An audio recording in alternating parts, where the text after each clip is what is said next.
Assalomu alaykum. Men Abdukarimova Gulnora, osteopat mutaxassisman. Bugungi seminardan maqsad o'qituvchimiz aytgandek, yaqinda mana bittalik birinchi ustozlarimizdan biri kelib ketdilar. Ayollarning orasida osteopatiya madaniyatini rivojlantiringlar. Sog'lom bolalarning rivojlanishiga o'zinglar hissanglar qo'shinglar degan gaplarni aytib o'tdilar. Shuni niyat qilgan holda o'zi bir 2 yil oldin bunaqa seminar o'tkazgandim. Ko'pchilik hali osteopatiya haqida bilmagan holatda bu seminarni ko'rgandan keyin juda ko'pchilik ma'lumotga ega bo'lgan. Yana Instagramdan, Telegramdan ko'p shunaqa savollar kelgani uchun yana ham shu seminarni qaytarishga maqsad qildik va YouTube'ga qo'ymoqchimiz. Qanchalik ko'p odam ko'rsa, ko'p ayollarimizdda shu madaniyat rivojlanadi va o'zimizni ozgina bo'lsa ham sog'lom avlodda rivojlanishiga o'z hissamizni qo'shishni maqsadida bu seminarni uyushtirdik. Ko'p yozilgan odamlar kelishmadi, ularni kutolmaymiz, boshlayveramiz, qolganlar YouTube'dan ko'raveradi. Xo'p, seminarimiz mavzusi sog'lom avlod sari. Xo'p, mavzuyimiz homiladorlikka tayyorgarlikdan boshlanadi. Homiladorlik davri, tug'ruq jarayoni, tug'ruq jarohatlari va asoratlari, keyin ona hamda bolaning emotsional holati haqida ham ozgina gapirib o'taman. Men o'zimni tanishtirishni hojati bo'lmasa kerak. Hammanglar o'zi Instagramda kuzatib borasizlar. Bu faoliyatda olib borayotganimga 5 yildan oshdi. Birinchi Moskvada, keyinchalik Qozog'iston, Yevropa maktablarida osteopatiya bilimlarini olganmiz. Hozirda osteopatiya sog'lomlashtirish markaziga asos solganmiz xo'jayinimlar bilan. Oldin bir kishi edim, keyin xo'jayinimlar qo'shilgan. Shu bilan hozir jamoamizda 15 dan oshiq mutaxassis faoliyatini olib boradi. Maqsadimiz, yana aytib o'taman, shu bolalarni sog'lomligiga o'zimizni hissamizni qo'shish.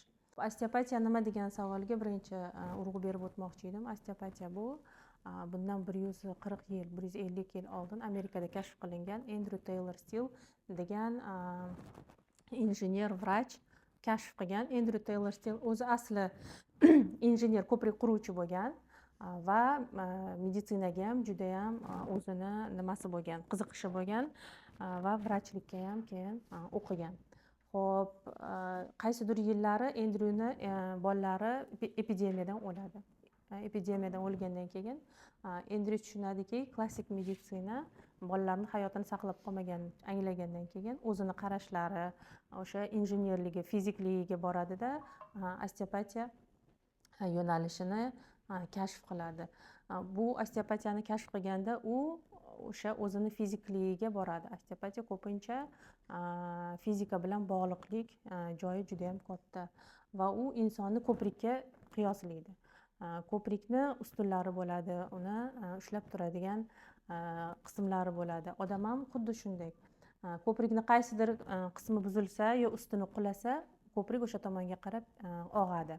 Odamning tanasida ham yallig'lanish bo'ladimi, travmalar bo'ladimi, operatsion vmешательстволар bo'ladimi, bularning hammasi tanani bir tomonga qarab og'ishiga olib keladi. Endi shu gipofizani ushlagan holda osteopatiyani struktural yo'nalishini, ya'ni mushak, suyak, bo'g'imlar bilan ishlash yo'nalishini kashf qiladi. Va juda ham yaxshi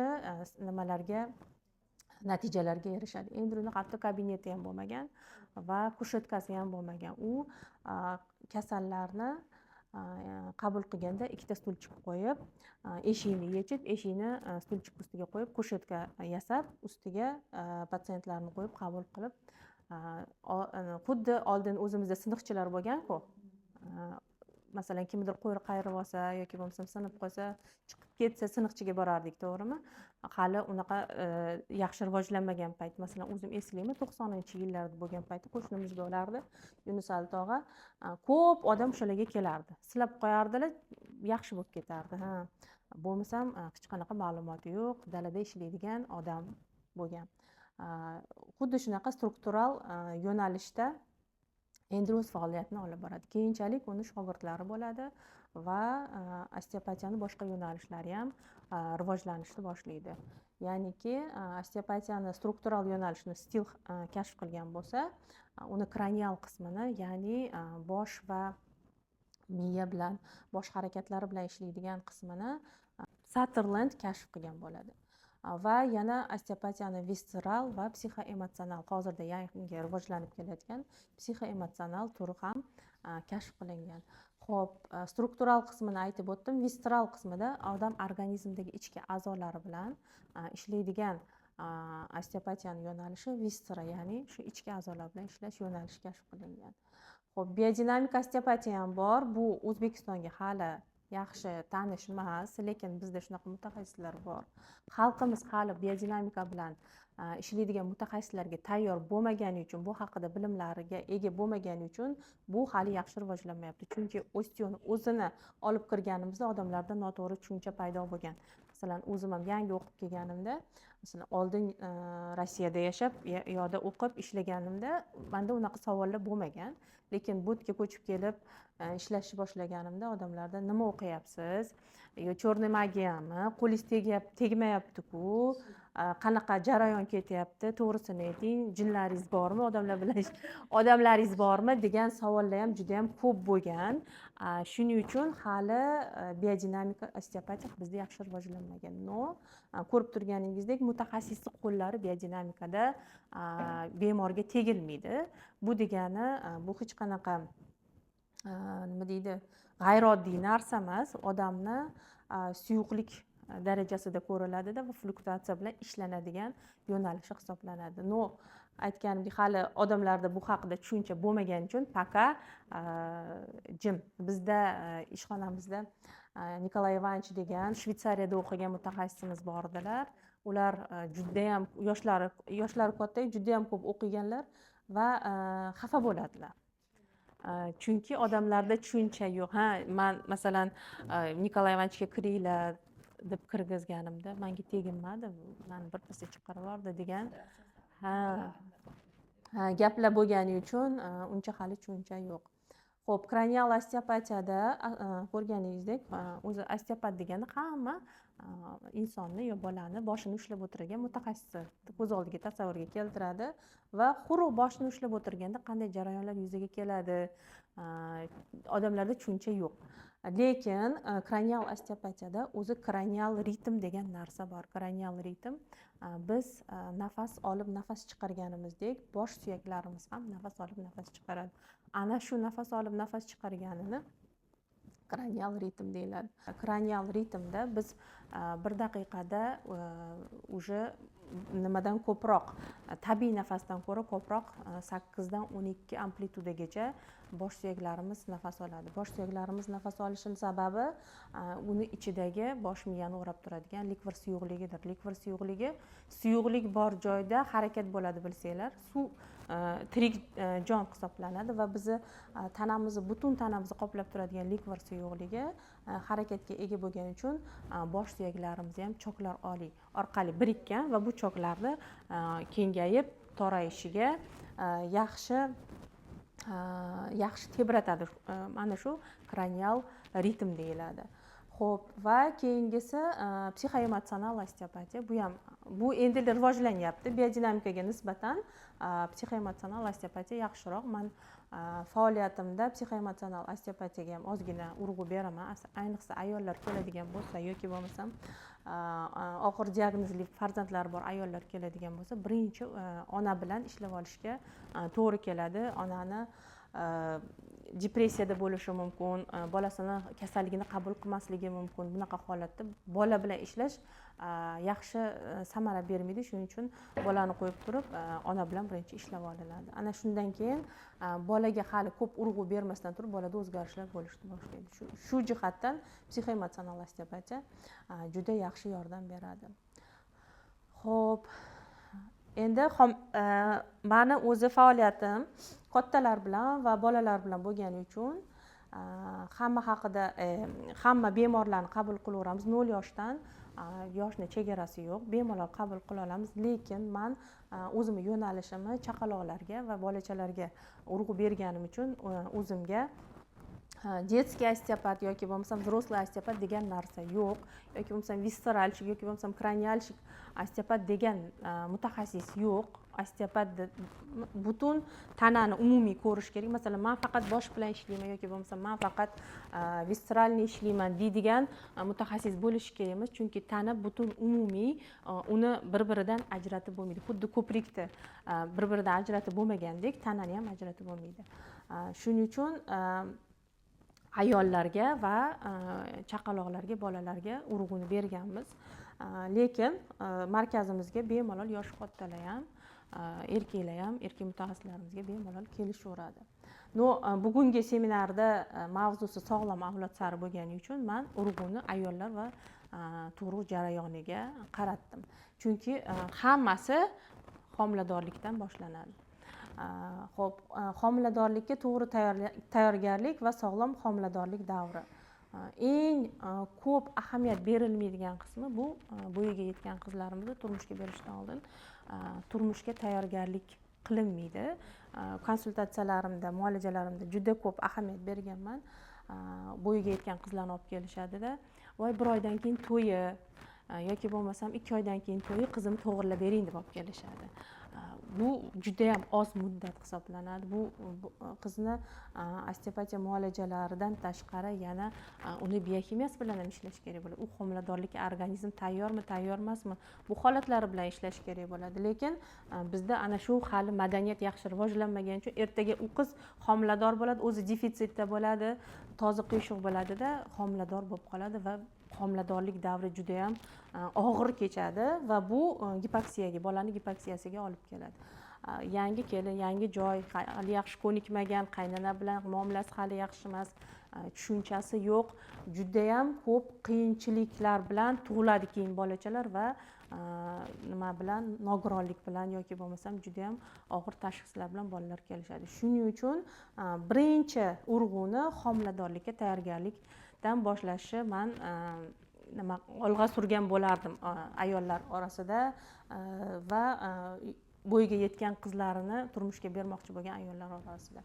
Xo'p, homiladorlikka tayyorgarlik davrida check-up degan narsani hammamiz bilamiz. Bu osteopat ko'rigi bo'ladimi yoki bo'lmasam umumiy biokimik tekshiruvlar bo'ladimi, ginekologik tekshiruvlar bo'ladimi, hammasidan bu qizimiz o'tish kerak bo'ladi va homiladorlikka tayyorlanish kerak bo'ladi. Xo'p, va eng nimasi stress va zo'riqishlarni kamaytirish kerak bo'ladi. Chunki siz ming sog'lom bo'lgan taqdiringizda ham agar sizda stress o'tkaziladigan bo'lsa, baribir bu bolaga juda katta ta'sir o'tkazadi. Xo'p, shunaqa qizlarimiz kelishadi. Bir oydan keyin to'y bo'lgan qizimda yechintiradigan bo'lsangiz, umurtqasi qiyshayib yotgan bo'ladi yoki bo'lmasam toza qiyshiq asimetrichniy bo'lib turgan, perikoz bo'lib turgan bo'ladi. Toza qiyshiq bo'lgandan keyin bilamiz, matka nima qiladi? Tozga yopishib turadi. Qachon toz qiyshiq bo'lsa, matka ham nima qiladi? Qiyshiq turadi. Men o'zimni eslayman. Endi bu bilimlar oldin bo'lmagan, meni ham yoshligimda. Hozir eslasam, 2 oylikmi, 3 oylik kelin bo'lganda, uyiga tushganimda, sheyka anaqa qiyshiq turibdi degan. Men qiz bola bo'lsam, qanaqa menda sheyka qiyshiq turadi? Hozir tushunsam, menda tozda perikoz bo'lgan. O'shaning uchun birdaniga homiladorlik bo'lish qiyin bo'lgan. Men bu holatni mutaxassis bo'lganimdan keyin tushunishni boshladim. Sog'lom bo'lgan taqdirda ham stress va zo'riqishlarni agar ko'p o'tkazadigan bo'lsak, bu ham chuqur onani emotsional holatiga va bolaga ham ta'sir qiladi va bolani rivojlanishdan kechikda qolishiga ham, gipoksiyasiga ham sabab bo'ladi.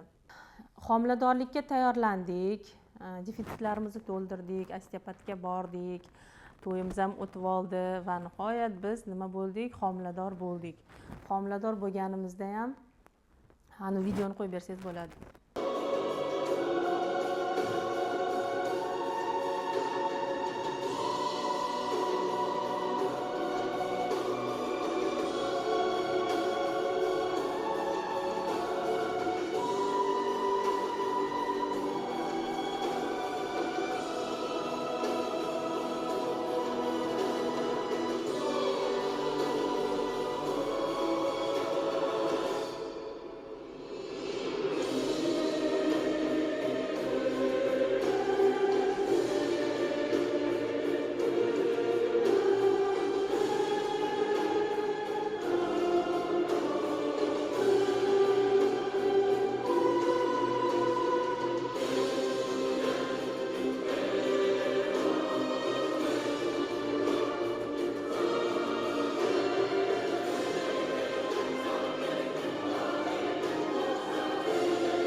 hamma tushungan bo'lsa kerak rolikda. Bu rolikni qo'yishimdan maqsad boya qismimizni erga berib oldik-ku. Qornichasida bolachasi rivojlanib oldi. Mana shu rivojlanish jarayonida ham juda ham ko'p holatlar yuzaga keladi. Matkasini tonusga tushib qolishi ham bolani kuchli gipoksiyaga olib keladi. Ya'niki bola o'sha embrion matkaning ichida xuddi ishirilgan sharri ichidagi bolacha bo'lib tursa, agar sharni katta qilib tarang ishirsak, nima bo'ladi? U yorli deb turadi. Ana shunaqa holatda bola kuchli tonusga uchraydi va matkaning ichida uni mana ko'rdinglar, katta bo'lgandan keyin bemalol aylanib yotibdi. Ana shu aylanishlar yaxshi bo'lmaydi bolada va bola siqiladi, kuchli gipoksiyaga olib keladi. Va matka tonusda bo'laversa, kindigi ham nima qiladi? Bolani atrofida o'ralishni boshlaydi. Ana shunaqa holatlarda homiladorlarga osteopatlikka kelish juda ham katta yordam beradi.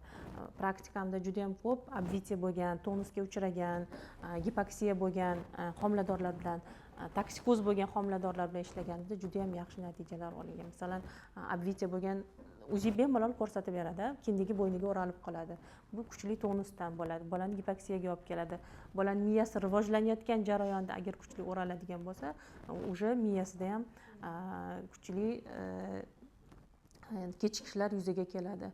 Va yangi 3 oygacha bo'lgan davrda osteopat homiladorlar bilan, agar osteopat o'zini nima deydi, yuvelirniy ish qila olaman deb biladigan bo'lsa, bemalol 3 oygacha bo'lgan holatda ham homiladorlar bilan ishlashi mumkin. Ularda uchraydigan o'sha stress holatlari yoki bo'lmasam toksikoz holatlarida bemalol jigar svyazkalari bilan, o't qoplari bilan ishlab bersa, toksikozlari ham juda ham yaxshi bartaraf bo'ladi. Bu ham praktikamizda juda ko'p uchragan va keyinchalik homila katta bo'lgan sari o'sha aytganimdek tonuslarida, obvitiyalarida nimani plotni boshi bilan emas, tozi bilan joylashib qolgan holatlarda bemalol osteopatga murojaat qilinsa, osteopat samarali yordam bera oladi va tug'ruqqa tayyorlab bera oladi.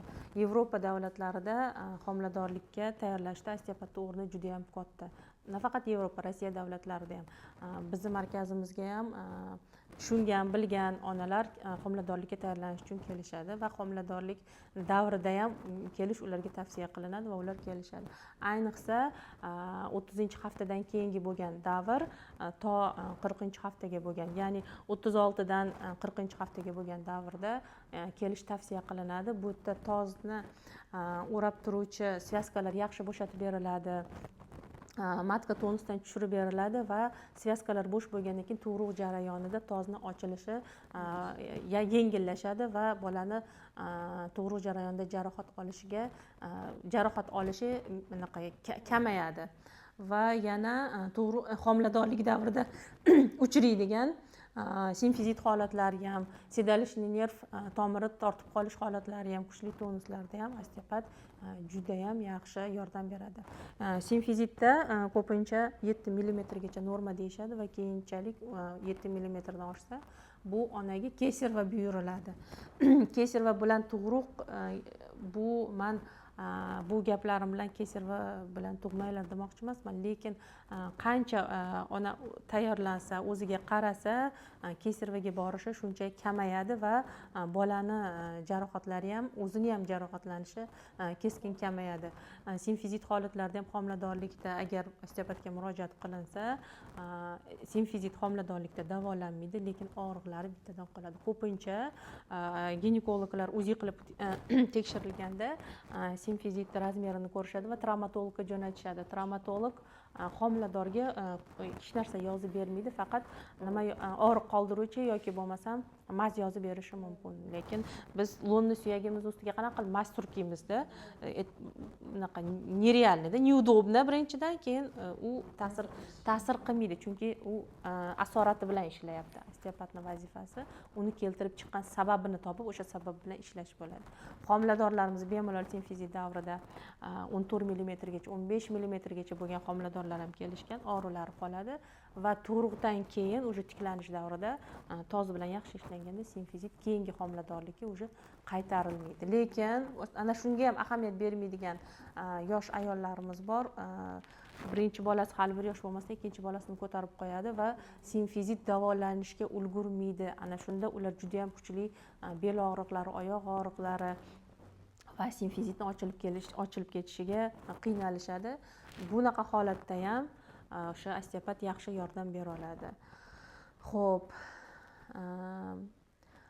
o'zimni praktikamda juda ham ko'p bo'lgan, obvitiya bo'lgan, kindagi bo'yniga o'ralib qolgan, uzi bilan kelishgan va 2-3 muolajadan keyin yana qayta uziga borishganda obvitiya ketgan bo'lganda, keyin тазовый предлежание bo'ladi, bola tozi bilan turib qoladi. Ana shunaqa holatda ham tozi bilan turishi, chunki bolaga matkada joy yo'q aylanishiga, bemalol. Masalan, matga hozir bitta bolani qo'yib yuborsak, bemalol aylanib yuradi. Matka tonusda bo'lganini hisobiga bo'ladi aylanish jarayoni cheklangan bo'ladida va shu aylanish jarayonida boshi bilan turib qoladi. Boshi bilan turib qolgandan keyin obvitiya bo'lib qolishi ham mumkin. Ham tozi bilan turib qoldi, ham bo'yniga o'ralib ham qoldi yoki bo'lmasam tanasiga ham o'ralib qoldi. Bu ugroza o'sha matka tonusga tushdi, kuchli tonusga tushdi. Shuni hisobiga bolaga u yerda joy kam aylanishiga. Agar o'sha homilador ayol osteopatga kelsa, bitta muolajani o'zida ham osteopat bilan ishlanganda qorin srazu ko'tariladi. Bittada srazu ko'tariladi, ona srazu yengillik his qiladi. Masalan, o'zimni ovsinimni qizlari ham bizda nima qiladi, bir mazasi bo'lmasa srazu onasinikiga jo'natadi-ku. Shu borganimda kelib qolgan ekan, keyin anaqa ertaga patologiyaga yotishim kerak, og'riyapti, botyapti, tiqilyapti degan. Qani yoting dedim, shunda ishladim. Keyin voy, bo'ldi, bormayman. O'sha og'rig'i ham ketdi bittada, yarim soat ishlamadim.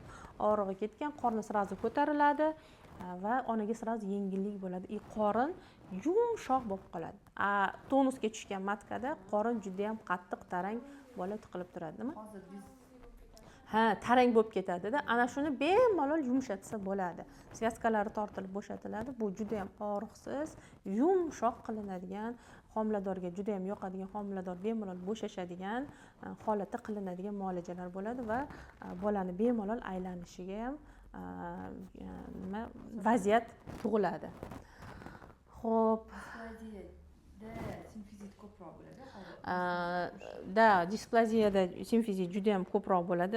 Yoshligida displaziya bo'lgan, keyin yaxshi davolanmagan. Hozir juda ham ko'p displaziya bilan kelayotgan bolachalarimiz endi bu yerda o'sha bolachani agar badanini ushlab ko'radigan bo'lsak, DST bo'ladi u bolachamiz. Ya'niki biriktiruvchi to'qima bo'shligi. Bu nimadan kelib chiqadi? Nima defitsitlarini borligidan. Onani homiladorlikka tayyorlab, onani o'zi birinchi defitsitda bo'ladi va bolasiga ham bemalol o'tadi. Ana shunaqa holatda onalar, o'shanaqa holatda o'sgan onalar tug'ishga ertaga qiynaladi. Yaqinda shunaqa случай ham bo'ldi. Bitta ona ikkita qizini olib kelgan. Bitta qizida uni rilsam qilgandik, bitta qizida dalika sigma, ikkinchi qizida skolioz. Valgusniy deformatsiya bilan skolioz. Men deydi, уже qilmagan ishim qolmadi. Dalika sigma bu yo'g'on ichakni normadan oshiq sigmovidniy qismini uzayib ketishi. Bu bolani ichi qotadi va keyinchalik bu bolada skolioz yuzaga keladi. Nimaga? Ichak normadan oshiq uzayib bo'lib ketgandan keyin chap tomonga qarab og'ishni boshlaydi va tanani bir tomonga qarab tortadi. Siz nechta xil massajistga, osteopatga olib borsangiz ham, agar bu bolada dalika sigma bo'ladigan bo'lsa, uni poyasnichniy bel qismida skolioz yuzaga keladi. Sababi uni ichagini uzunligida bo'ladi. Biz uni ichagini uzunligini ishlab bersak, skolioza ketadi, lekin qanchasidir muddatdan keyin yana qaytarilib qoladi. Dalika sigma shu ham biriktiruvchi to'qima bo'shligidan paydo bo'ladi. Ya'niki ichki a'zolarimiz ham o'zini brishinniy bosim bo'ladi. O'sha bosimni ushlab turish kerak yoki har bitta ichak bir bilan biriktirib turadigan svyazkalar bo'ladi. Ana shu biriktiruvchi to'qima bo'shashib ketganini hisobiga dalika sigma rivojlanadi va bu bolani ichi qotadi. Birinchi qizida, kichkina qizida shunaqa holat, katta qizida valgusniy deformatsiya oyog'ida. Ortopedический oyoq kiyim ham kiydirgan, ortopedga olib borgan, massajlar, parafillar qilgan, nima to'ka qilmagan. Gaplashayotgan jarayoningizda, anamnez yig'ayotgan jarayoningizda уже boshingizda puzzlelar yig'ilishni boshlaydi-da. Keyin nimaga srazu ikkala bolasida ham muammo, shunaqa jarayon ketyapti. Keyin qani yengingizni ko'taring, qo'lingizni bering desam, onani o'zi shunaqa yumshoqda, paxtadek yumshoq aytdim. O'zida simfizit bo'lgan. o'zida simfizit bo'lgan anaqa hammasi bitta nimaga olib kelyapti.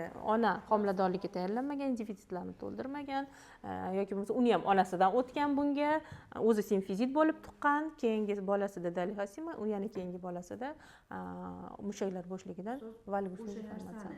Keyinchalik ham lecheniya qilsa bo'ladimi? Xo'p, bizda menga shunaqa patsient keladigan bo'lsa, men preventiv vrachlar bilan birga ishlashga harakat qilaman va ustozlarimiz aytishadiki, bizda mushaklarni tonusiga javob beradigan miyamizda majjichoq qismi hisoblanadi. Ana shu majjichoq bizda ensa qismimizda joylashgan bo'ladi. Ensa bilan ko'proq ishlaylar deyiladi. Lekin hammasi moliyaviy tomonga taqalgani uchun kelayotgan patsient shunaqa diagnozi bilan uzoq muddat muolaja olishga tayyor bo'lmaydi. O'sha moliyaviy jihatiga taqalganini hisobiga. Lekin shunaqa patsientlar bo'lgan, что oxirigacha olib borganman va bolasida preventiv vrach bilan ham osteopat bilan birga kompleksda ishlaganda o'zgarish mushaklar tonusiga kirishi boshlagan. Keyin ko'p holatda massajistlarga bu bola bo'sh deb massajistga olib borishadi. Men ko'p massajistlardan so'radim. O'zi bo'sh bo'lsa, buni qatini yana massaj qilasiz desa, bizda tanani tonusga kirgizib beruvchi massaj bor deyishadi, lekin unaqa effekti baribir ham ko'rmadim men. Ozgina payt, men chunki o'zim massajda o'zim bo'lganim uchun ozgina payt bo'ladi-da. Ya'ni ozgina, misol uchun o'sha bo'sh bolada orada 10 kunlik pereriv emasda, 15 kun, 20 kungacha pereriv qilinadi. O'sha payt ishlayotgan paytda zo'r bo'ladi. Yoki bitta 15 kundan keyin, 20 kundan keyin borganimizda bitta misol uchun oyog'ida основной o'sha displaziyada bitta oyog'ida tonusi yaxshi, bitta oyog'ida bo'sh bo'ladi. Nimani hisobiga qotiruvchi massajda o'zi asosan o'sha pigmentatsiya bilan qilinadi deganda unaqa bir xil qilinadi. U ham vaqtinchalik bo'ladi, yana qaytib qolaveradi, chunki uni asl sababi hali ishlanmagan bo'ladi. Shuning uchun unaqa ayollarda keysarva bilan tug'ish, o'sha displaziya bo'lgan bo'ladi, keysarva bilan tug'ish tavsiya qilinadi. Xo'p, endi tug'ruq jarayoniga yetib keldik. Eng meni yaxshi ko'rgan qismim tug'ruq jarayoni. Tug'ruq jarayoni hozir birinchi tabiiy tug'ruq, keyin keysarva bilan tug'ruq jarayonini gaplashib o'tamiz. Tug'ruq jarayoni hammada har xil 38 haftadan 40 haftagacha o'zi norma hisoblanadi, lekin onani har xil sabablarga ko'ra erta tug'ruq ham bo'lishi mumkin. Erta tug'ruqda bolamiz, ayniqsa hozir juda ko'p chaqaloqchalar kelishyapti. 30 haftada, 32 haftada tug'ilib qolgan chaqaloqlar zond qo'yilgan bo'ladi. Обязательно ko'zida retinopatiya bo'ladi, ko'zlari yaxshi rivojlanmagan bo'ladi, sosatsilniy reflekslari bo'lmaydi, bulbarniy sindrom bo'ladi. Ana shunaqa bolalar bilan ishlashga to'g'ri kelyapti hozirda. Bu juda ham achinarli holat va lekin ularni ham ishlash kerak. Kimdir ishlash kerakda, ularni ham hayotga nima deydi, sog'lom qilib tayyorlash kerak bo'ladi. Xo'p, tug'ruq jarayonida onani matkasi sakrashatsiya qilgan holatda tug'ruq sodir bo'ladi. O'sha oldin bizni tug'ruq kreslolarda tug'dirishgan, hozir bilmayman, lekin ikkinchi qizimni tug'ayotganimda meni kushetkada tug'dirishgan. Nima deydi, tabiiy onani o'ziga yoqadigan pozada tug'sa bo'ladi deb kushetkani tanlashgan. Bu menimcha eng katta xato deb hisoblayman, chunki oyog'ingni o'zingga tortib ko'p menga aytishgandan jigarimni ezib qo'yganman va bola ham 4 kilo bo'lgan. O'zim juda qiynalganman. Jigaringizni ezib qo'yganingizni ular aytishmaydi. O'zingiz palatada qiynalib yotaverasiz, keyin onam kelib o'sha og'riyapti deganimda обезболивающий dori bergan, ichganman. Tug'ruq jarayoni o'zi aslida gorizontal emas, vertikal holatda o'tishi ona uchun va bola uchun juda ham katta yordam hisoblanadi. Chunki nima qilganimizda, hojatga chiqqanimizda ham biz nima qilamiz? Gorizontal holatda, vertikal holatda o'tiramiz. Nimaga endi tug'ruq jarayonida biz yotishimiz kerak? Yana ayni yotganingizda og'rigan tomoniga qarab yotqizishadi. Sen yotgin, bu og'rigan tomoniga qarab yotgin, bola tezroq aylanadi va tezroq chiqadi.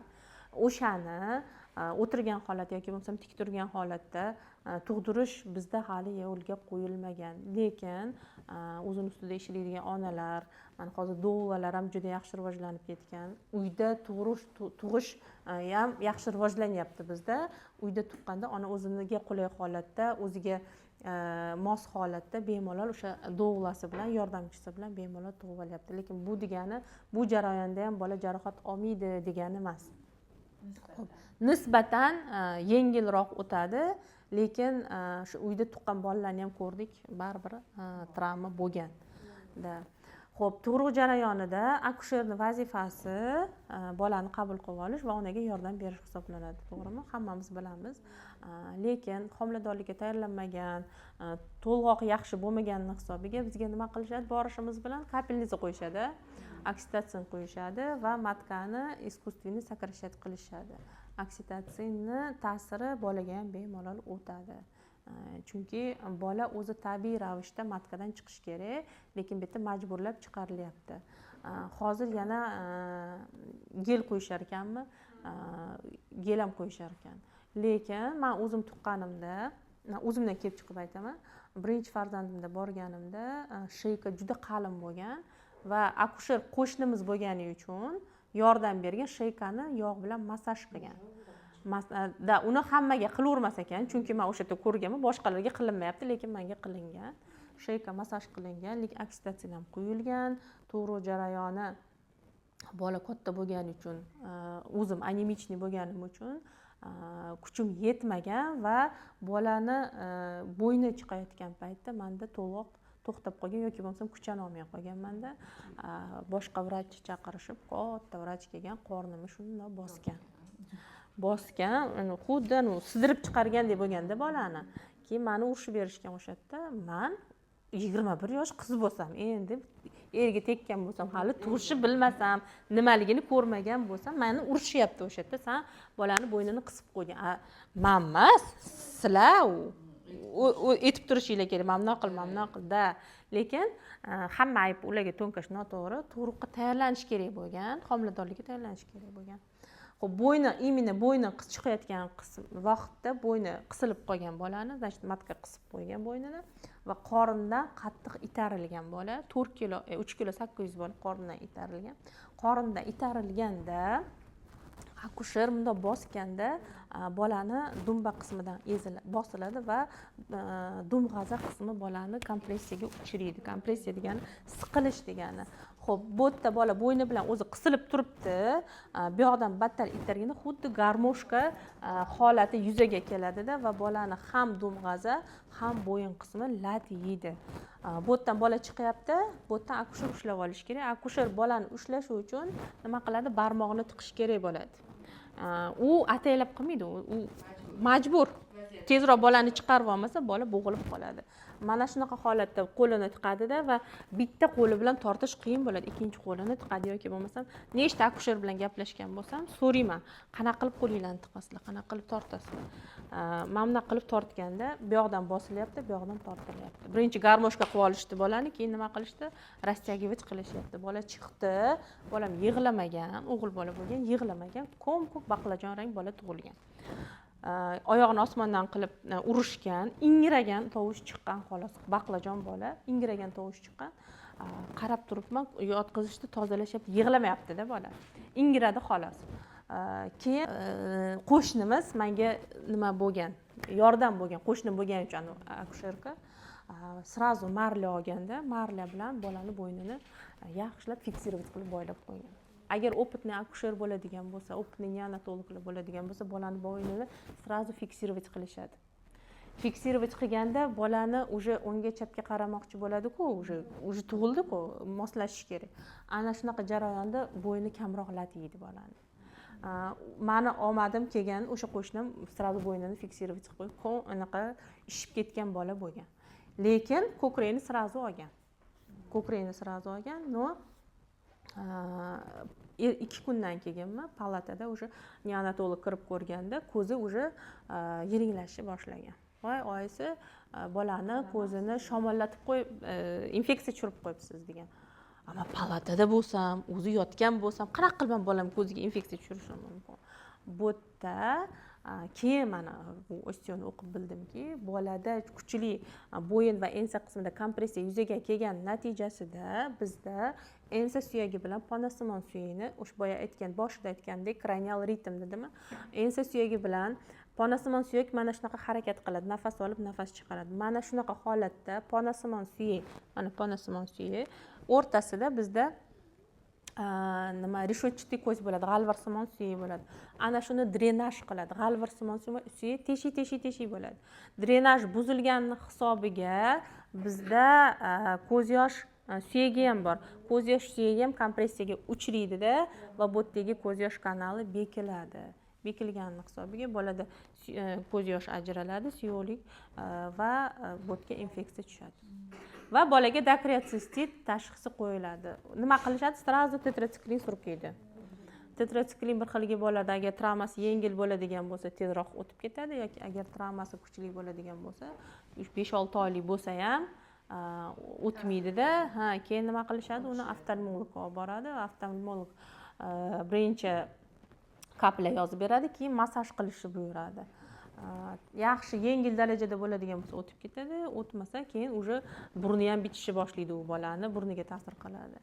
Ana shunaqa holatda bemorlar osteopatga olib kelsa, muolaja qilingandan keyin ko'z yosh kanali ochilib ketadi. Kompressiya yechilishi natijasiga, boya qisildi-ku bo'yin bilan ensa, yechilishi natijasiga boyaga ritm yaxshilanadi, drenaj yaxshilanishi natijasiga chaqaloqdagi dakriotsistit bemalol tuzatsa bo'ladi. Shuni 9 oylik bolani olib kelishgan.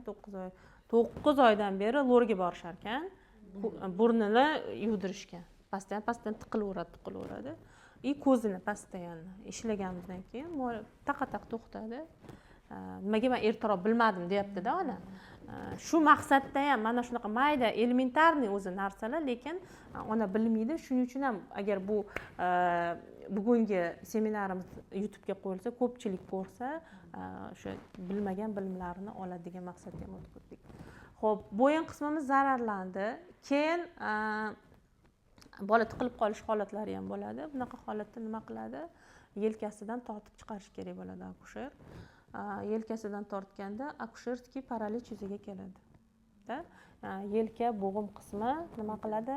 Eziladi, lat yeydi va yerni sosudistый splitение mana bu yerda zararlanadi va bolada keyinchalik pleksit rivojlanadi. Ya'ni bu qo'li o'sishdan orqada qoladi yoki bo'lmasa umuman qurishni boshlaydi. Ana shunaqa holatda ham bemalol osteopatga olib kelsa bo'ladi yoki bo'lmasa chiqib ketadi qo'li, sinadi qo'li, yelkasi sinadi, ключицasi sinadi. Bu bola kelajakda уже unga nima skolioz уже tayyor degani.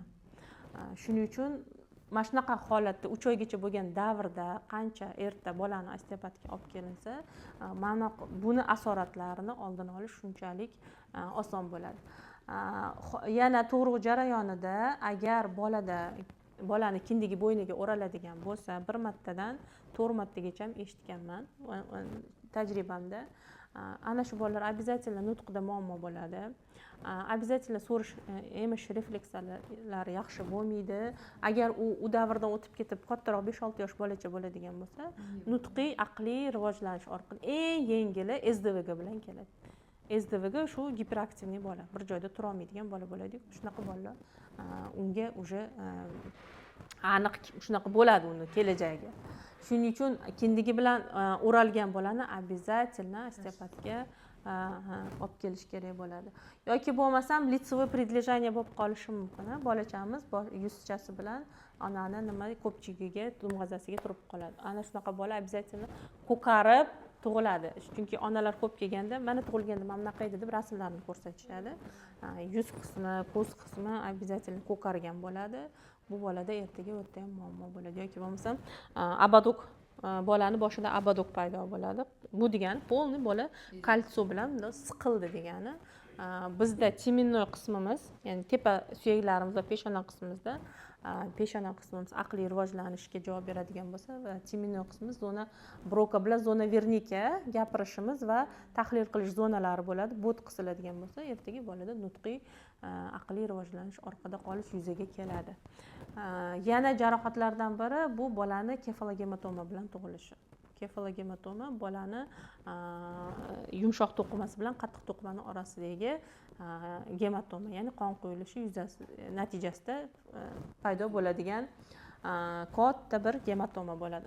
Bola tug'iladi, boshi uzunchoq bo'ladi bir tomoni yoki bo'lmasa ikki tomonlama ham bo'ladi, pachoq bo'lmaydi. Ishib turadi. Shundamda bossangiz, kecha ham mana 8 kunlik chaqalonni olib kelishdi, sap sariq va sochini olishganda mana bu boshini tepa suyagini orqa qismida ikkita shishqa turibdi. Xudo bossangiz liq liq liq qilyapti. Neonatolog aytmagan raddomda shu bolada travma bo'lganini. Hali nevropatologga ko'rsatishmagan. Men aytdim, neyrosonografiya qilingan, lekin neyrosonografiya yaxshi chiqqan. Men hayron bo'laman, neyrosonografiyani zo'r chiqarib berishadi. Xato, ko'p joyda xato chiqarishadi. Nevropatologga jo'natdim. Birinchi nevropatolog ko'rsin, nevropatolog keyin xirurg ko'rishsin desa, keyin xirurgga ko'rsatiladi. Lekin kefalogematoma bilan tug'ilgan bolani ham vaqt berishadi, to'g'rimi? So'rilishi uchun vaqt beriladi. Bu holatda ham osteopat ishib turgan holatida ham ishlash kerak bo'ladi. Chunki yaqinda Namangandan bitta chaqaloqchani olib kelishdi, bir 3 oy bo'ldi. MRT qilishgan, kefalogematoma bilan tug'ilgan, tepa suyagi yorilgan. Bu qanaqa kuchli travma bo'lishi kerakki, bolani suyagi yorilyapti. Kefalogematomani tagida suyagi yorilgan. U bola umuman uxlamaydi. Ona yangi kelin odob bo'lgan, uydagilari bilan уже nima deydi, biznikilar bolani eplolmayapsan, janjal boshlanadi-da. Shunaqa chaqaloqlar rosa ko'p keladi. Onalar уже qaynonani ko'ziga qaramaydi, yo erga ham qaramaydi. Qaltirab turadi-da, shunaqa kelish. Aybdorlik his qiladi. Na samom деле u aybdor emas. Tug'ruq jarayoni shunaqa kechyapti. Xo'p, akusherni ham ayblash noto'g'ri. Vaziyat shuni taqozo qildi. Lekin bu bilan to'xtab qolish kerakmiz, bolaga yordam berish kerak. Aytmoqchi bo'lganim, o'sha tug'ruqxonadan chiqayotganda neonatolog maslahat berish kerak. Uzi qilish kerak, boshini, yuragini uzi qilish kerak, ichki a'zolarini uzi qilish kerak, bolani qanaqa holatda chiqarib yuborayotganini yoki bo'lmasa aytish kerak. Ona bilish kerak o'zi nima bo'layotganini, bolasida nima o'zgarish bo'layotganini bilish kerak. Ana shuni natijasi bilan уже diagnoz qo'yilgan diagnoz bilan keyin osteopatga keladigan bo'lsa, osteopatga tayyor bu shpargalka bo'ladi. Bolani bilan уже qati bilan ishlashni osteopat biladida, bemalol ishlayveradi. Bu уже osteopat vrachlardan oldingi mutaxassis hisoblanmaydi, lekin vrachlarga yordamchi ko'makchi mutaxassis hisoblanadi. Yevropa davlatlarida osteopat raddomda ishlaydi, rodzalda уже osteopat bo'ladi. Bolani chiqarib berishgandan keyin srazu joyda свежий travma yechiladi, bola yaxshi rivojlanib ketadi.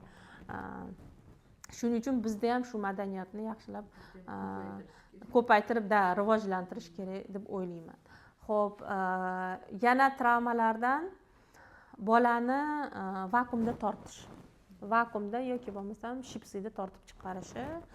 Vakuumda tortganda endi hamma vantus nimaligini biladi. Rakovina tiqilib qolsa yoki bo'lmasa unitaz tiqilib qolsa, vantusda hamma nima qiladi? Tortadi. Qanaqa kuch bilan tortiladi? Endi 3 kilo, 4 kilo bola onani qornida matkasidan chiqarish uchun u vantus bilan qanaqa tortish kerakki, shu bola chiqish kerak u. Bu degani xuddi prisoska bilan miyani bundoq shiqqillab tortib olib, yana joyiga qo'yib qo'ydi degani. Bu bolada ertaga обязательно nutqiy rivojlanish, aqliy rivojlanish orqada qolishi bo'ladi. Bu meni praktikamdan va mendan oldin ishlagan osteopatlarning praktikasidan kelib chiqqan holda aytiladigan gaplar. Shuning uchun shipsida masalan hozir endi kamdan kam bo'lsa kerak, shipsida tug'ilish ham qaychiga o'xshab bolani boshiga bundoq qilib iladi, keyin tepani siqish kerak bo'ladi, to'g'rimi? Ilib olish uchun bu yoqni tepa siqilganda tepa suyaklar yana siqiladi, eziladi, yana o'sha zona broka bilan zona verniki yana aqliy faoliyatga olib boruvchi, javob beruvchi zonalar siqilgan natijasida bolada ertaga rivojlanishdan orqada qolish holatlari yuzaga keladi. Xo'p, endi kesirva. Ko'pchilik kesirvani travma bo'ladi, kesirvada deb tushunmas ekan. Mana kesirva jarayoni.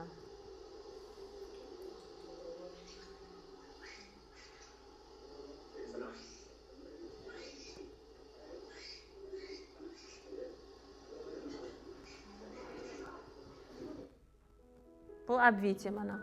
Ko'rdinglarmi qanaqa izi bo'yni? Kesirva bo'lganda bola tabiiy tug'ruqqa nisbatan 2 barobar jarohat oladi. Chunki birinchi oldin kesirva qilishganda nima vertikal kesilgan, kindikdan pastga qarab. bu kesish onaga emas bolani tug'dirib olishga yaxshi yordam bergan, osonroq ilib olishga. Hozir estetika oldinga surilib ketyapti va gorizontal kesishyapti va bu holatda onaga yaxshi-yu, bolaga kuchli travma bo'ladi. Xo'p, kesganda bizda peripad давление bo'ladi, ya'ni bosim o'zgarishi bo'ladi. Bola issiqqina onasini qornida suvda yotuvdi, lekin shunda kesdida nima qildi? Haligi ko'chada shamol bo'lsa, oynangizni ochsangiz nima bo'lasiz? Uchirtirib yuboradi. Xuddi shunaqa bosim bolani boshiga uriladi. Bu birinchi travma hisoblanadi. Ikkinchisi, boya ko'rsatgandek, bolani akusher nima qilish kerak? Ginekolog qo'li bilan ilib olish kerak bo'ladi. Ilish uchun shu bo'ynidan yana boshidan tortishga to'g'ri keladi. Agar bu holatda yana o'ralgan bo'lsa, ginekolog akusher bu yoqqa tortyapti, o'tda bo'yni o'ralgan, sirtmoq bo'lib pastga qarab tortadi. To'g'rimi? Mana bunaqa holat yana yuzaga keladi. Xo'p, 4 marta o'ralib kelgan bolachamiz bo'lgan, DTP tashxisi qo'yilgan. Yoki bo'lmasam aqliy nutqiy rivojlanish orqada. Mana. Endi ham bu videolar bilan men hamma shunaqa tug'diradi demoqchi emasman. Bitta ginekologni kuzataman, erkak kishi. Juda ham menga ularni tug'dirishlari yoqadi. Kesirva ko'p qilganda kuzataman. Bolani qo'ltig'ini tagidan tortadi. Bolani qo'ltig'ini tagidan tortganda boshiga umuman tegmaydi-da, liqillatib chiqarib oladi. Rosa ko'p kuzataman o'sha odamni. Ko'p kuzatdim. Imina bolani chiqarayotganda, даже egzeylarni ham chiqarayotganda biron marta boshidan tortganini ko'rmadim. Qo'ltig'ini tagiga bunda ikkita barmog'ini tiqib chiqaryapti. Yengil chiqaryapti-da bolani. Kamroq travma. Da, kamroq. Boshiga. Da.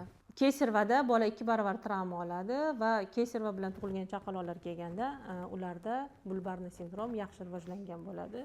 Bulbarniy sindrom degani, ya'ni qusish, emolmaslik, uxlamaslik, boshni orqaga tashlashlik, shu til halqum bilan bog'liq bo'lgan muammolar yuzaga keladi va bola faqat yig'laydi. Agar uni neyrosonografiya qilinadigan bo'lsa, uni даже miya qorinchalari kengaygan holat bilan keladi. Ko'p eshitgan bo'lsangiz, chiripnoy bor ekan deyishardi. Oldin ahamiyat bermas ekanman. Hozir endi ishim bilan taalluqli bo'lgani uchun chiripnoy bo'lgan bolalarni o'sha miyamizdagi boya aytdim-ku, likvor suyuqligi, miyamizda qorinchalarda, o'sha qon tomirlarida suyuqlik ajrab chiqaradi. Likvor suyuqligi o'zi qon, faqat tozalangan qon, qorinchalarda 4 ta qorincha bo'ladigan bo'lsa, yonbosh qorinchalar va 3-4 qorinchalarda likvor suyuqligi oqadi va subarachnoidal bo'shliqni to'ldiradi miyadagi va orqa miyaga, ensa suyagini orqa teshigidan orqa miyaga polniy o'tadida, qanchadir qismi so'rilib yana orqaga sirkulyatsiya bo'ladi. Значит, xuddi anaqaga o'xshab borib kelib yuraveradi. Ana shu likvor suyuqligi borib kelib yurganda, bu faqat bu yerda emas, tanamizni o'rab turadigan fassalarda ham bu likvor suyuqligi oqadi. Fassa bu go'sht ustidagi oq plonkani hamma ko'rgan, ana shu fassa hisoblanadi. Biriktiruvchi to'qima deyiladi. Ana shu shilimshiq bo'ladi. Shilimshiq bo'lishining sababi unda ham likvor suyuqligi. Likvor suyuqligi jon suyuqligi hisoblangani uchun, fassada oqqani uchun fassa intellektual a'zo hisoblanadi. Ya'ni bizni ko'p nimalarimiz, informatsiyalarimiz fassalarda saqlanadi. Oddiy nimalarga, to'qimalarga nisbatan fassada nerv qon tomirlar juda ham ko'p bo'lgani uchun ular eslab qolish xususiyatiga ega bo'ladi va informatsiyani toshiydi. Nimaga osteopat bemori tanasiga tekkanda bemalol aytib bera oladi. Mana bu yerda blok bor ekan yoki mana bu yerda naprejeniyasi bor ekan. Chunki u fassaniga kirgani uchun fassa uni qisilgan joyini bemalol ko'rsatib bera oladi. Endi agar bo'yinda yoki bo'lmasam boshda qisilish bo'lgandan keyin ana shu likvor suyuqligining oqimi buziladi-da va qorinchalarda kengayish yuzaga keladi bolalar. Shu chaqaloqchalarda ko'pincha 3-4 qorinchalarda suyuqlik ko'payadi, значит oqim buzilgani hisobiga va bolada boshida bosim yoki bo'lmasam yonbosh qorinchalarda yengil darajasida 3-4 qorinchada, og'irroq darajada yonbosh qorinchalarda suyuqlik oqimi buzilgandan keyin u kengayishni boshlaydi va bolani boshi nima qiladi? Kattalashishni boshlaydi. va gidrotsefaliya tashxisi qo'yiladi. O'zi qanchadir normasi bor, normadan oshsa gidrotsefaliya qo'yiladi va ularga keyin nima qiladi? Shuntirovание qilinadi. O'sha qorinchasidan shunt qo'yilib, keyin oshqozoniga tushirib qo'yiladi.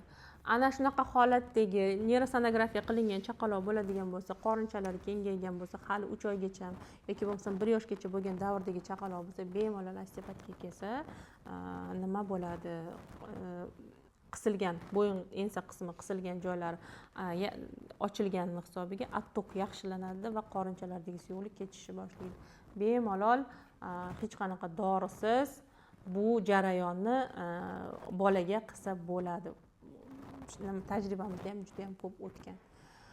Xo'p, va yana kesirvada bolani boshqa qismlariga ham kindigini o'ralib qolish holatlari ham bo'ladi. Ana shu jarayonda ham ko'krak qismi qattiq agar siqiladigan bo'lsa yoki bo'lmasa bola birdaniga yig'lamagan bo'lsa, birdaniga yig'laganda bolani boshi tug'ruq jarayonida matkadan chiqayotganda bosh suyak, matkaning ichida bosh suyak mana bunaqa turadigan bo'lsa, chiqish jarayonida choklar bilan o'ralgan bo'ladi. Choklar bu bo'g'imlar hisoblanadi. Bo'g'im bor joyda harakat bo'ladi. Ya'ni bola choklari bir-biriga ichiga kiradi, yig'laganda ochilib ketish kerak bo'ladi. Yig'lamay tug'ilgan bolani ahamiyat bergan bo'lsanglar, oldida, mana peshonasining oldingi qismida metafiziskiy shof bo'ladi va metafiziskiy shof yaxshi ochilmagan bo'ladi. Mana bu chuqur bo'lib turadi. O'sha onaga savol beramiz, bolangiz yig'laganmi tug'ilganda deganda yo'q deyshadi. Buni ham ishlasa, bu ham ochiladi. Agar bu qisilib turaveradigan bo'lsa, bolada boshini deformatsiyasi yuzaga keladi va chuqur bosh bo'ladi. Trigonotsefaliya deyiladi. Va agar peshona qismi qisiladigan bo'lsa, ya'ni aqliy rivojlanish, orqada qolish, yuzaga kelish ehtimoli bor. Aniq shundan deb bo'lmaydi, lekin sabablardan biri bu ham bo'lishi mumkin deb ayta olamiz. Pnevmoniya bilan tug'ilishadi bolachalarimiz. Vrajdyoniy pnevmoniyaning sababini, ildizini aytib o'tyapti. Bola bo'yin qismi kompressiyaga uchragandan keyin bizda bu 3-4 umurtqalardan diafragmali nerv chiqadi. Diafragmali nerv o'pkani plevrasini va diafragmani innervirovat qilgandan keyin agar bu yerda qisilish bo'ladigan bo'lsa, bolada harakat pampash buziladi. Diafragmani pampashi buzilgandan keyin o'pkani harakati buziladi va bolada pnevmoniya yuzaga keladi. Infeksiya tushadi. Suvni yutib qo'yibdi deydi-ku, infeksiya tushadi-da va pampash buzilgani hisobiga o'pkani harakati cheklanadi va pnevmoniya yuzaga keladi. Keyin sariqlik yuzaga keladi. Fiziologik sariqlik bo'ladi bolalarda, chaqaloqlarda. Buni ham o'sha diafragmaga taqayapti. Harakatlanmasa, jigar diafragmada osilib turadi. Diafragmali nerv yaxshi ishlamayapti, bo'yin qisilgan. Bolani jigari yaxshi ishlamagandan keyin bu yerda bilirubin oshadi va bolada sariqlik yuzaga keladi. Ana shunaqa bolalarni ham bemalol ishlanglar deb aytyapti. Diafragma yaxshi ishlasa, tashqariga chiqib ketish osonlashadi. Diafragma ishlagandan keyin jigar ham har bitta a'zoni o'zini motilnosti borda. Motilnost degani nima? Harakati degani. Yurakni o'zini harakati, o'pkani o'zini harakati, jigar o'zini harakati, ichaklarning o'zini peristaltikasi bo'ladi. Osteopat o'sha harakatlarni tiklab berish kerak, vazifasi. Mana jigari kattalashibdi, yog' bosibdi deydi-ku, u diafragmasi ishlamayotgan bo'ladi-ku odamni. Diafragma yaxshi ishlamagandan keyin jigar bir joyda qotib turaveradi. Bunda ushlasangiz, jigar bosganda gubkaga o'xshab ezilishi kerak. Yumshoq bo'lib kirish kerak. Jigar qotgan, gipatoz qo'yiladigan bo'lsa, значит diafragma ishlamayapti, yaxshi pampash bo'lmayapti, jigar harakatdan cheklangan. По-любому uni tagida o't qopi keyin dimlanadi, zagib bo'ladi va ho'p. Sipochka ulanib ketaveradi. Shuning uchun mana shularni oldini olish maqsadida qancha erta bolani olib kelinsa, shuncha yaxshi samarali yordam beriladi. Keyin bizda diafragma yaxshi ishlamagandan keyin brushiniy давление ham o'zgaradi. Опущение yuzaga keladi katta ayollarda. Опущение yuzaga keladi. Ichki a'zolarning tushishi bo'lgandan keyin matkaga keyin давление bo'ladi. Matkadan oldin bizda CD qopi turibdi. CD qopida CD tuta olmaslik bo'ladi. Недержание rivojlanadi. CD qopidan keyin matka turibdi. U uni ezadi. Bir-birini ezadi. Yo'qda keyin опущение bo'ladi. U orqadagi yo'g'on ichakni ezadigan bo'lsa, keyin ich qotadi gemoroy. Полный малый тазda кровообращение buzilganning hisobiga ana sizga keyin ana ginekologga bor, proktologga bor, urologga bor, ketdi aylanib yuraverasiz, zanjir qilib yuraverasiz. Uni sababi osteopat klassik meditsinaga o'xshab birpasda davolab qo'ymaydi. sababini o'chirib qo'ymaydi, uzoqroq davolaydi, lekin organizmga zararsiz, tabiiy, og'riqsiz muolaja hisoblanadi. Osnovasi o'sha bo'layotgan bo'ladi. Tegi ildizi, negizi shunga kelyapti. Men aytaman, o'zi asli osteopatlar bizdan chiqqan deyman. Amerikani Kolumb kashf qilgan deyishadi-ku. Undan oldin bizni bobomiz aytgan bo'lgan-ku Amerika haqida. Lekin qog'ozga Kolumb yozgan. Osteopatiyani ham men aytaman, bizni buvilarimiz kashf qilishgan. Hamma bilsa kerak, hammani buvilari, momalari bo'ladi. Yurak tushgan narsani, yurak tushadi degan narsani eshitganmi hamma? Yurak ko'tariladi. Bizni qo'shnimiz bo'lardi. Men hamma joyda shu gapni aytaman. Bizni Ko'payshinaya qo'shni boya Yunsal tog'a bor edi-yu, ularni ayollari bo'lardilar Ko'payshinaya, yoshlari katta. Sharifa deb chiqardi ayam oldiga. Meni ichim qop-qorong'i. Yuragim ko'tarib qo'ying derdi. Men ayam bo'lsa, men qatori bo'lsa kerak, mendan yoshroqmi? Men qilishni bilmayman desa, men aytib turaman, siz qilasiz, yuring derdi. Keyin ayam chiqardi. Ayam nima qildingiz desam, men 5-6-sinf qizman. Qo'limni yog'ladim, keyin kindigini yaxshilab mush bilan uqaladim, keyin tepaga qarab ko'tardim derdi. Keyin boylab qo'yardim deydi. Men bu qismini. Bu bor narsa. Hozir biz o'shani zamonaviy usulini qilyapmiz xolos. Hozir tushunsam, kindik buralganda kindik syaskalari bo'shashadi, jigarga boradigan syaskalari bo'shashadi. Значит, qotgan jigar nima qiladi? O'zini bo'shashtiradi. Jigar bo'shashgandan keyin diafragma ham bo'shaydimi? Keyin tepaga qarab tortadi. Значит, полный связочный apparat bo'shaydi va nima deydi? Chuqur nafas oladi. Keyin уже 1 soat 2 soat yotib chiqqandan keyin уже bizga somsalar pishirib chiqardilar. Уже yuraklari tushganida ular o'zi yurak ko'taradigan ayol bo'lganlar-da. Menda shunaqa bo'lyapti deb o'ylayman. Ha, ichim qop-qorong'i derdilar. O'zi ayollarga yurak ko'tarardilar-da. Bilar ekanda o'zini. Keyin уже настроенияsi ko'tarilib, bizga somsalar pishirib chiqardilar. Xo'jayinlari siniqchi bo'lgandilar. Kim oyog'i sinsa, qo'li chiqsa, silirdilar, yaxshi bo'lib ketardi. Men aytaman, yaxshi niyat qilgan ekansiz. meni aytaman, meni avlodimda yo'q, lekin men qo'shnilarimdan o'tgan deyman. Xo'p, osteopat ishini qilyaptimi ikkalovi ham? Bittasi strukturalni qilyapti, bittasi visceralni qilyapti. Keyin yaqinda bir 5-6 oy bo'lib qoldi. Bitta onaxon keldilar. Ular meni tanishim edilar. Navaramni olib boraman, ko'rib qo'ying dedilar. Xo'p, dedim, navaralari 3 oylik bolachani keldi. Bo'ynini ushlayapman, yumshoqda. Boshini ushlayapman, yumshoq. Mendan oldin kimgadir olib bordingizmi dedim. Desam, yo'q dedilar. Bo'yni yumshoq-ku, buni nimasini ko'raman desam, ha dedilar-da, keyin meni momo qaynonam dedilar. Bola agar boshi beshikni bir tomonga qarab qolsa, o'shani to'g'rilashni menga o'rgatganlar. Nima qildingiz desam, bolani qulog'idan bundoq ushlab turib, tepaga qarab tortar ekan. Tortar ekan. Men uni birinchi marta eshitdim. Tortganda bo'yin umurtqalari ochiladi. Mushaklar, tarang mushaklar qo'yib yuboradi va bolani bo'yini krivashayani to'g'irlab kelganda men oldimga. Men aytdim, "Men nimasini to'g'irlay? Buni to'g'irlab bo'psiz, rostdanmi?" dedi. "Rost, mana bolangiz topsa, ketavering." Aytmoqchi bo'lgani, buni oldin bizdan oldin qilib yurishgan zamonaviy usulini hozir biz qilyapmiz xolos. Keyin kinnachilar bo'lgan.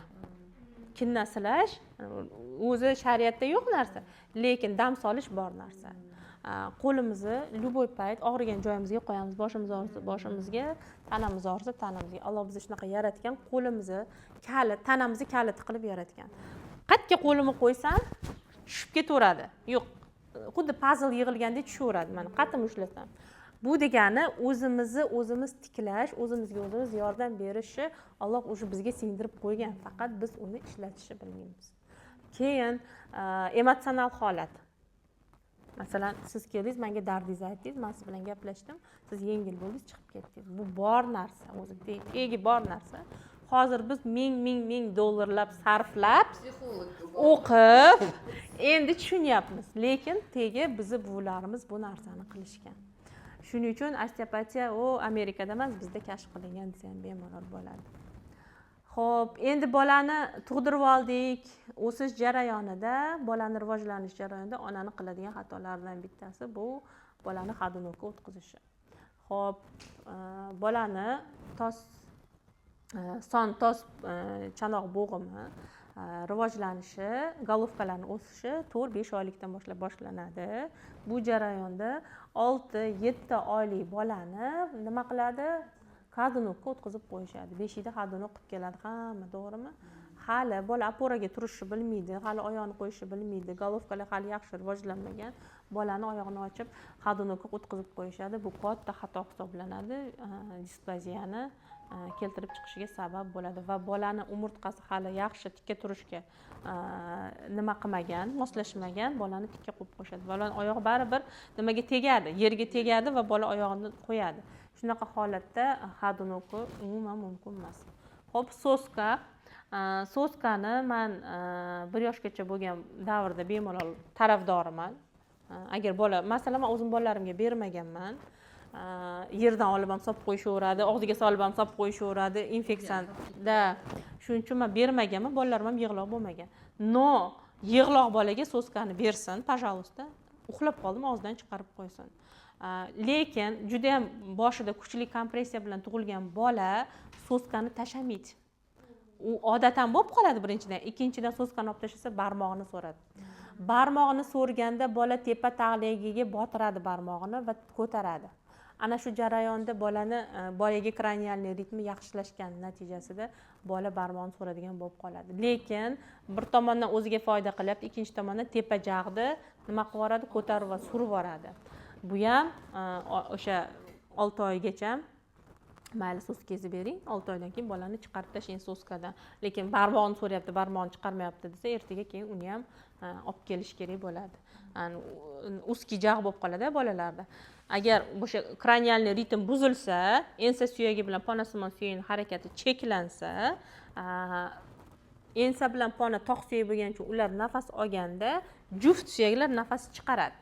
Dumaloq boshi katta bo'ladi. Bir xilga bolaning boshi lampochkaga o'xshagan bo'ladi. Xo'p, lampochkaga o'xshagan bolada ertaga yuzida uzunchoq yuz, ustki jag' bo'ladi va adenoid rivojlanadi. Nimaga? Ma'bet qisilib yotibdi hammasi. Ochig'ida unda nabir ochiq turibdi. Unda ham muammo bo'ladi. Shuning uchun har qanaqa bolani boshini shakliga qarab bemalol bunda bunaqa muammo ekan, bunda bunaqa muammo ekan deb aytsa bo'ladi. Va bo'ynini qisilishi natijasida bolaga nima qiladi? Bola bir tomonga qarab yotadigan bo'lib qoladi va unga ortopedik yostiq yotqizishadi. Ortopedik yostiq hech qanaqa ortopedik yostiq emas, prosta teshikcha u valik qilib qo'yishgan. Bolani bo'yni o'zi yaxshi ishlasa, bola o'ngga ham chapga ham bemalol o'zi qaraveradi. Bu chegaralayapti battar, yana ham bolani boshini deformatsiyasiga olib keladi. Shuning uchun o'zi chaqaloq bemalol hech qanaqa yostiqsiz tekis joyda yotish kerak. Bu marketingoviy xod уже. Yana ham bolani boshini chegaralaydi va nima qiladi? Bo'ynini erkin tuta olmasligiga bu ham sabab bo'ladi. Lekin ko'pchilik aytadi, o'sha yostiqqa yotqizib bolam to'g'rilab oldim deydi. Yo'q, masalan, beshikda meni bolalarim yotgan, qaramagan tomonini orqasiga sal bundoq qilib plyonkaasini qo'yib qo'yardik. Balandroq qilib, bolani o'ngga chapga qarasa ham yaxshi bo'lib ketgan. Unaqa pachoq bo'lmagan. Yoki bo'lmasam, shunaqa chaqaloqchani ham ko'rganman, 5 oylik bola ploskiy, tekis, orqasi mana shu tekisda uni kesib tashlaganga o'xshaydi. Uni nyanyasi olib kelgan. Menga nimaga bu tekis? Bola yotdi ham tekis yotibdi-da. Uni harakat yo'q. Desam, onasi nyanyasiga aytar ekan, yig'lamayaptimi, qo'lingga olma der ekan. Bola bitta положенияda yotaverganda, orqasi ploskiy bo'lib ketganda, u ertaga harakat cheklanadi u bolani. O'zi undoq qilib qo'yadi-ku ko'tarib. Da. Xo'p, keyin emizib uxlab qoladigan onalar bor. Emizib uxlab qolganda onasi bolasini ezib qo'yadigan holatlar bor. Bo'lgan shunaqa holatlar yoki bo'lmasam, bolani boshini bundoq qo'yadi-da, qotib qoladi, charchaydi-ku. Mana shu holatda ertalabgacha bola yotib chiqadi yoki bo'lmasa nechidir soat yotadi. Bo'ldi, bolani bo'yni travma. Ertasi kuni keyin olib keladi. Voy, anaqa yana qaytalab qoldi, qilgan muolajangiz ta'sir qilmayapti deydi. Keyin hech narsa qilmadingizmi desa, yo'q deydi. Keyin bo'ynini yaxshi qilib bergan, boya ayta olmadim, shunaqa yotib qolibdi ertalabgacha deydi keyin. o'shanaqa holatlarga ham ahamiyat beramiz. Keyin ko'targanda bo'ynidan yelkasidan ko'targanda ham yumshoqda, u hali geliviy yumshoq bo'ladi, qirt qiladi, все bo'ldi, muammo keyin paydo bo'laveradi. Shuning uchun avaylash kerak. Oddiy 3-4 bolasi bo'lsa ham yoki bo'lmasa 2 bolasi bo'lsa ham bolani to'g'ri ko'tarishni bilmaymiz. Bolani bo'yni 3 oygacha hali yaxshi tutilmagan bo'ladi. Bu bolani nima qiladi? Shartta mana qilib ko'taradi, bo'ynini osiltirib. Mumkin emas.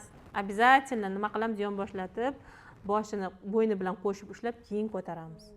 Mana shu ko'tarishni qilmasdan uyda har safar mana bunaqa ko'taraversa, orqaga ketaversa, bo'ldi, bolani bo'yni travmatsiya qilaveradi, boshini orqaga ketaveradi. Tigr na ветке eng yaxshi usul. Tanamizga quchoqlab ko'tarishimiz eng yaxshi. O'zimizdan ham issiq o'tadi va bola 3 oy, 4 oygacha bemalol onani energetikasini his qilish kerak. Agar onani o'zi depressiyada bo'ladigan bo'lsa, bola bemalol boya embrion rivojlanishini ko'rdik-ku. Matkaga tushishi bilan bola уже 4 oyda farishta kelib nima qiladi? Uni taqdirini yozadi deydi-ku. Jon kiradi unga deydi. Hamma narsani eshitar ekan, ko'rar ekan, sezar ekan, his qilar ekan. Agar mana shu rivojlanish davrida onada mana shu holatlardan qaysidirida muammo bo'ladigan bo'lsa, bolaga уже yozilib qolar ekan. Chunki kindigi bilan bitta o'ralgan. Keyin nima ona tuqqan bo'lsa ham 18 yoshgacha ona bilan bolada bir-birini hujayrasi almashib yuraverar ekan. Shuning uchun 18 yoshgacha tinmaymiz-ku bolamiz bilan anaqa qilaverib. Keyin 18 yoshdan keyin balog'atga yetib tez ajraladi. Lekin 18 yoshgacha ajra olmaydi. Chunki bir-birimizda hali o'sha ruhiy bog'liqlik juda kuchli bo'ladi. Keyin 12 yoshgacha bo'lgan bola, balog'atga yetadigan yoshgacha bo'lgan bola, qiz bola bo'ladi, o'g'il bola bo'ladi, onani bemalol ruhiy holatini sezadi.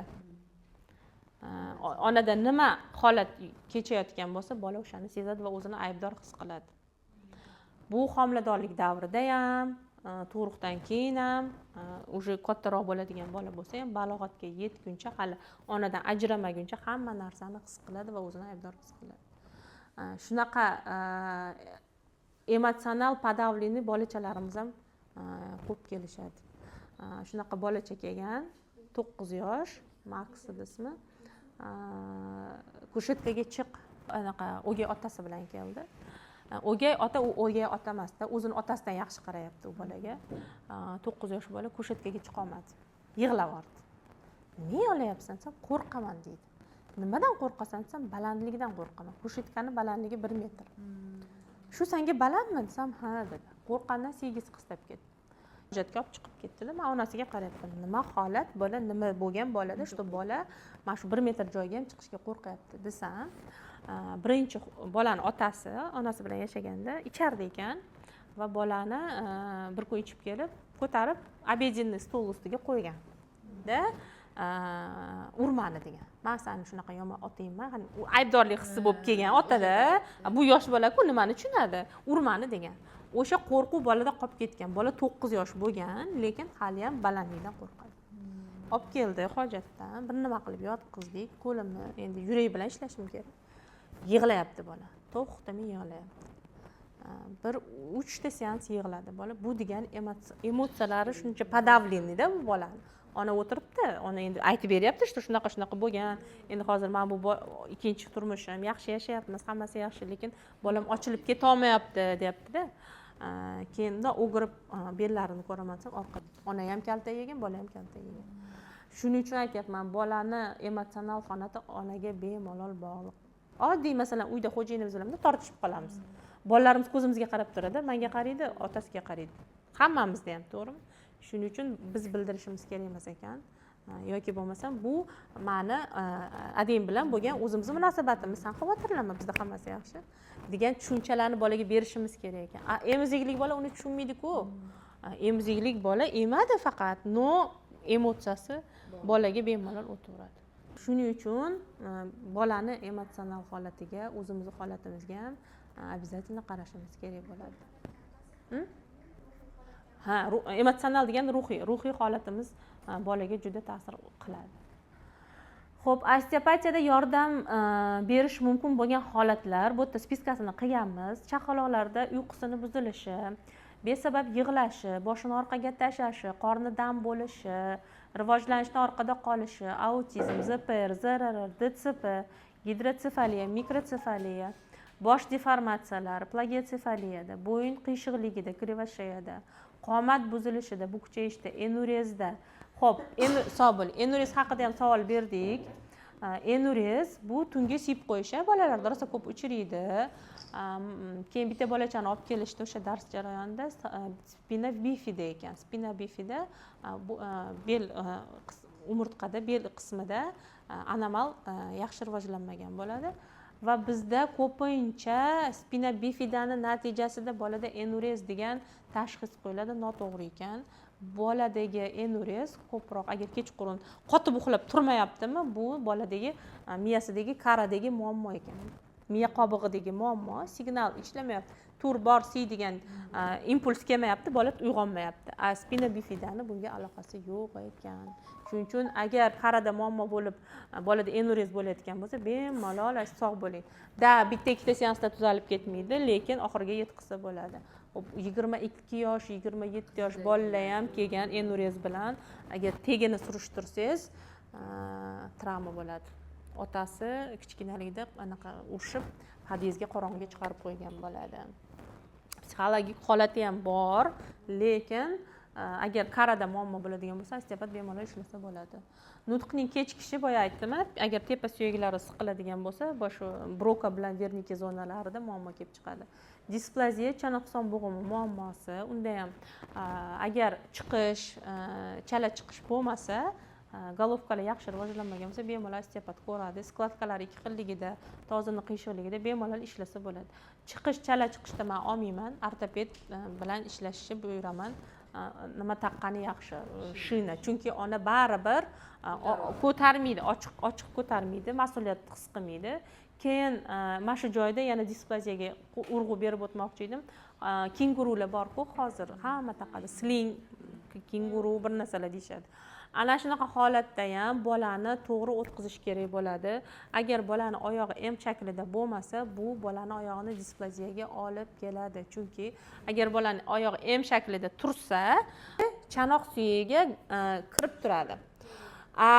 Osiltirib mana qilib turadi-ku. Mana chanoq suyagi mana bu yerda turibdi bolani golovkasi sonini. Bu sekin chiqishni boshlaydi, mana chiqib ketadi. Ona bilmaydi uni. Bolani ko'tarib yuraveradi, oldida, orqada. Lekin muammo yuzaga kelaveradi. Shuning uchun uni ham sotib olayotganda bola to'g'ri o'tiribdimi, keyin 6 oygacha bola hali o'tirmaydi, o'tkazib qo'yishadi uni. Hozir вообще zo'r narsa chiqibdi. Poyez, men bu yerda bunaqa sidenka ko'rdim. Shunga o'tkazib kelyapti, 2 oylik, 3 oylik bola. Nima bu desam, belimiz og'rimaydi deydi. Bolanikichi, bolachi. Nima ilm bo'lmasa, ona o'zi bilmagan holda bolani travmirovat qilaveradi. Shuning uchun ham ahamiyat berish kerak. Xo'p, depressiya, panika, vahima holatlarida o'lim qo'rquv bilan vasvasa bo'ladi-ku, shunaqa holatda ham bemalol boya aytdim-ku qo'shnimizni, xuddi shunaqa qilib ishlasa bo'ladi. Xo'p, X obrazli oyoqlarga taxta boylashadi-yu, bo'lmagan narsa, sababi cherepda, bosh suyagida, boyagi harakatda cheklanishida. Homiladorlarda simfizit, toksikoz, bel oyoq og'riqlari, sedalishli nerv qisilishi zo'r yordam beradi. Mushak tonuslarida homiladorlarda bemalol 100% ayta olaman, yengil bo'ladi. Bel sohasidagi og'riqlar, siydik tutolmaslik, bachadon tushishi. Va rektatsiyali ham bo'ladi bir xilga ayollarda. Rektatsiyali, sistatsiyali bo'ladi. Ham bachadon tushadi, ham yo'g'oncha ichadi. Unaqa holatda ham tozdagi kaltso bo'ladi. Kaltsoni ichida keyin a'zolarimiz joylashgan. O'sha kaltsoni nimasi tarangligi bo'shashgandan keyin tushish yuzaga keladi. Bunaqa holatda ham bemalol ishlasa bo'ladi. Xo'p, keyin bolalarda kalamazoniya bo'ladi. Kim eshitgan? Tursiga hadib axlati bilan anaqa bo'lib qolaveradi. Постоянно ifloslanib qolaveradi. Nimasi bo'sh. Anusi bo'shlar. Bu orqa miyaning tarangligida yuzaga keladi. Orqa miyaning tarangligi bosh bilan bog'liq bo'ladi. Bosh miyani o'rab turadigan qattiq parda bosh miyani o'raydi.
Bu уже to'g'irlangandagi holat. Rosa ko'p uchraydigan holat bu bolachadagi holat. Kuraklari ikki xilligi, kurak ikki xil bo'lgandan keyin tozda ham perikos bo'ladi va umurtqa jim tura olmasdan qiyshayishga olib keladi. Tanadagi muvozanat buziladi va skoliozga olib keladi. Nechtadir muolajadan keyin bu ham yaxshi bo'lgan. Mana bu ham xuddi shu. Mana mani bolam soppa-sog' deb olib kelishadi. Yechintiraylik deyman, yechintiradi, soppa-sog' bolasida bir dunyo muammo kelib chiqadi. Mana xuddi shunaqa bolalar. Da. Krivasheyasi bor bolani ertaga zreniyasida muammo bo'ladi обязательно. Zreniyasida muammo bo'ladi. Aqliy rivojlanishida ham chuqur krivasheyada bo'ladi. Shuning uchun ahamiyat berish kerak. Bu endi chaqaloqchamiz pupochniy grija ko'p chiranib, ko'p yig'lagandan keyin qorin mushaklari bo'sh bo'ladi ularda va pupochniy kolso keyin kengayib ketadi-da, pupochniy grija rivojlanadi. Oldin tanga boylab qo'yishardi. Bu yerda muolaja qilingan. Tabiiy kirib ketgan. Bolalaringlarning tiliga ahamiyat beringlar. Og'zini ochib, обязательно tiliga ahamiyat beringlar. Mana bu yerda til osti nervi tortilib turibdi. Tilda ko'ryapsizlar, bir tomonga qarab tortyapti. Bu muolajadan keyingi holat, ertaga bu bola harflarni yaxshi chiqara olmaydi. Nimasida, gapirishida muammolar bo'ladi. Yoki bo'lmasam u gapirgan gapini faqat onasi tushunadi, bu chetdagi odam tushuna olmaydi. Kasha vartu deydi-ku, xuddi shunaqa holat. Xo'p, foydali ma'lumot va natijalarni o'tkazib yubormaslik uchun bizga kanalimizga qo'shilib olinglar. Bugungi mavzularimiz shundan iborat edi. Rahmat, sog' bo'linglar.